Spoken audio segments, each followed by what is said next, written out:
मैं आज आप सभी के लिए ऑगस्ट कॉम्टे का विज्ञानों का वर्गीकरण ये टॉपिक लेके आई हूँ। ठीक है, इससे पहले हमने प्रत्यक्षवाद के बारे में बात कर लिया था, उसके बारे में हमने पढ़ लिया था, 3 स्तरों के बारे में पढ़ लिया था। अब हमारा लास्ट बचा है विज्ञानों का वर्गीकरण। ठीक है, तो फ्रेंड्स मैं आप सभी को केवल इम्पॉर्टेंट चीज़ें ही शेयर करूँगी। ठीक है, हमें सब कुछ पढ़ने की ज़रूरत नहीं है, हमें केवल कुछ ही चीज़ें पढ़नी है जो कि मेन है। क्यों ना बीए वाले स्टूडेंट्स हो, क्यों ना ये एमए वाले हो, दोनों के लिए इम्पॉर्टेंट है। क्योंकि बीए फर्स्ट सेकंड सेमेस्टर या थर्ड सेमेस्टर तक में भी ये चीज़ें पूछी जाती हैं, और एमए का तो फर्स्ट जो सेमेस्टर है उसमें तो ये 100% है ही। ठीक है, तो उसमें ये पूछा ही पूछा जाता है और ये सिलेबस में भी है। तो मैं आपको वही चीज़ें पढ़ाऊँगी जो सिलेबस में है और जो इम्पॉर्टेंट है एग्ज़ाम के पर्पज़ से। ठीक है, जो कि आपके आगे भी काम आएगा। सब कुछ चीज़ें पढ़ने की ज़रूरत नहीं है, हमें सिर्फ कुछ ही चीज़ें पढ़नी है। तो हम स्टार्ट होते हैं कि ऑगस्ट कॉम्टे का विज्ञानों का वर्गीकरण। तो ऑगस्ट कॉम्टे ने 6 भागों में बांटा है विज्ञानों को। पहला कौन सा है? गणित शास्त्र, खगोल शास्त्र, भौतिक शास्त्र, रसायन शास्त्र, जीव या प्राणी शास्त्र, फिर लास्ट में आता है हमारा समाजशास्त्र।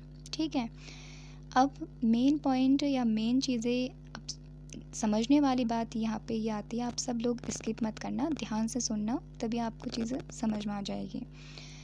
ये हमने 6 प्रकार के विज्ञानों के बारे में तो बात कर ली। ठीक है, अब इसके बाद ऑगस्ट कॉम्टे का क्या मानना है कि ये जो विज्ञान है ना वो एक दूसरे पर आश्रित हैं। ठीक है, गणित शास्त्र तो अपने आप में ही परिपूर्ण है। ठीक है, क्योंकि ये एक प्राचीन है और अपने आप में क्या है, संपूर्ण है। ठीक है, इसको किसी भी शास्त्र की, किसी भी विज्ञान की ज़रूरत नहीं है अपने आप को पूरा करने के लिए। ठीक है, लेकिन अन्य जो विज्ञान है उनको कहीं ना कहीं दूसरे विज्ञान की ज़रूरत है। ठीक है, दूसरे विज्ञानों की वो सहायता लेते हैं। ठीक है, ये समझ लो। तो प्रमुख रूप से यहाँ जो विज्ञान है ना तो वो एक दूसरे पर ही आश्रित होते हैं, जैसे कि मैंने यहाँ पे बता दिया है। क्योंकि और ये जो सीक्वेंस वाइज हमारे मैंने लिखे हैं ना, ये गणित शास्त्र, खगोल शास्त्र, भौतिक शास्त्र, रसायन शास्त्र, जीव या प्राणी शास्त्र, समाजशास्त्र, आपको ऐसे ही याद करना है। आपको इसके आगे पीछे मत करना, जैसे कि गणित शास्त्र पहले आ गया फिर भौतिक शास्त्र आप बोलोगे या समाजशास्त्र, नहीं, सीक्वेंस में। ठीक है, कि गणित शास्त्र है तो पहले नंबर पे गणित शास्त्र ही होगा, दूसरे नंबर पे खगोल शास्त्र ही होगा, तीसरे नंबर पे भौतिक शास्त्र ही होगा। ठीक है, आपको सीक्वेंस में पढ़ना है, तभी जाके चीज़ें समझ में आएंगी। हमने गणित शास्त्र के बारे में तो पढ़ लिया कि ये अपने आप में क्या है, परिपूर्ण है और स्वयं में ही क्या है, संपूर्ण है। ये प्राचीन शास्त्र है और संपूर्ण है खुद में ही। ठीक है, किसको किसी अन्य शास्त्र की ज़रूरत नहीं है, और इसको पहला स्थान भी इसीलिए मिला है क्योंकि ये प्राचीन है। ठीक है, क्योंकि पहले से गणित शास्त्र होते थे ना, शास्त्रों वेदों में भी बोला जाता था गणित शास्त्र। ठीक है, संस्कृत जो हमारी भाषा है उसका भी वर्णन किया गया है। तो ये सबसे प्राचीन वाले जो विज्ञान है ये खुद में ही परिपूर्ण है। बाद में इनके जो अन्य विज्ञान है बाद में ये प्रचलित हुए, लेकिन सबसे पहले हमारे गणित शास्त्र ये सबसे प्राचीन है, तो इसको किसी की ज़रूरत नहीं। तो उसके बाद हम ये पढ़ेंगे कि ये विज्ञान जो होता है ना, कुछ विज्ञान एक दूसरे पर आश्रित हैं। ठीक है, जैसे कि खगोल शास्त्र आपका किस पे होगा, डिपेंड रहेगा, गणित शास्त्र पर निर्भर रहेगा। ठीक है, तो हम इसको इस तरह से समझने की कोशिश करते हैं, जैसे कि नीचे से हम लिख देंगे समाजशास्त्र। ठीक है, समाजशास्त्र को सबसे लास्ट वाला दर्जा इसलिए दिया गया है क्योंकि ये डिपेंड होता है। ठीक है, ये जीव शास्त्र पे, रसायन शास्त्र पे, भौतिक शास्त्र पे, खगोल और गणित शास्त्र, ठीक है, इन प्रमुख शास्त्रों पर क्या करता है, ये निर्भर करता है। ठीक है, तो इसलिए इसको लास्ट वाला दर्जा दिया गया है समाजशास्त्र को। उसके बाद हमारा आता है जीव शास्त्र। जीव शास्त्र किस पे डिपेंड करता है, रसायन शास्त्र, भौतिक शास्त्र, खगोल और गणित शास्त्र। ठीक है, ऊपर ये अन्य जो विज्ञान है उन पर जीव शास्त्र डिपेंड करता है।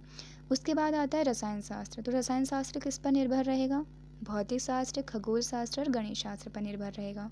उसके बाद हमारा भौतिक शास्त्र है, वो किस पे डिपेंड रहेगा, वो आपका खगोल शास्त्र और गणित शास्त्र पर निर्भर रहेगा।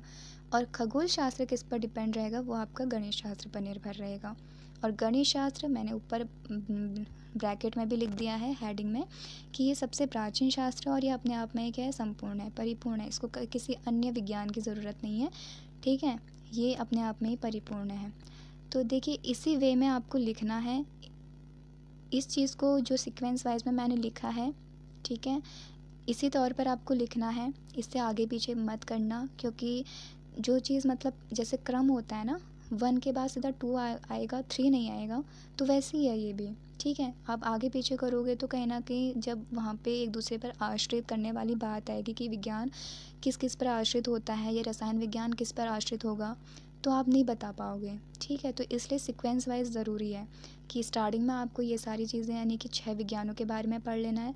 फिर आश्रित होने वाली बात आएगी कि विज्ञान अन्य विज्ञानों पर आश्रित किस प्रकार से होते हैं, तो समाजशास्त्र, जीव शास्त्र, रसायन शास्त्र, भौतिक, खगोल, गणित शास्त्र पर होगा। वही आपका प्राणी शास्त्र, रसायन, भौतिक, खगोल और गणित शास्त्र पर होगा।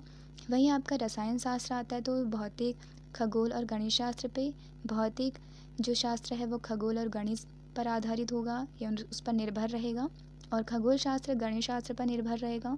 गणित शास्त्र अपने आप में ही पूर्ण है, इसको किसी अन्य की ज़रूरत नहीं होती है, ठीक है, क्योंकि ये सबसे प्राचीन है, नवीन भी है, ठीक है, और अपने आप में ही संपूर्ण है, ठीक। तो आज हमारा ये टॉपिक भी क्लियर हो गया, ऑगस्ट कॉम्टे का विज्ञानों का वर्गीकरण। काफ़ी इम्पोर्टेंट था, इसलिए ये वीडियो थोड़ा लंबी बन गई है, तो क्योंकि ये आता है एग्ज़ाम में, ठीक है, इसलिए मैंने इसको थोड़ा आपको समझाया है। आप इस पूरी चीज़ को पढ़ लेना, और इतना ही इसमें बताया गया है, और ये चीज़ ही इम्पॉर्टेंट है। मैं आपको केवल इम्पॉर्टेंट चीज़ें ही शेयर करूँगी, ठीक है। चलिए, आपको ये वीडियो पसंद आती है तो आप इसको लाइक करना, सब्सक्राइब भी करना चैनल को, और शेयर करना अपने फ्रेंड्स में, ताकि उन्हें भी हेल्प हो जाए, ठीक है। अगर आपको ये वीडियो हेल्पफुल लगती है तो ही मैं कह रही हूँ, ठीक है, वरना इट्स ओके। आपकी सिस्टर जैसी हूँ मैं, तो मेरा फ़र्ज़ बनता है कि मैं आपको शेयर करूँ, कोई बात नहीं, ओके।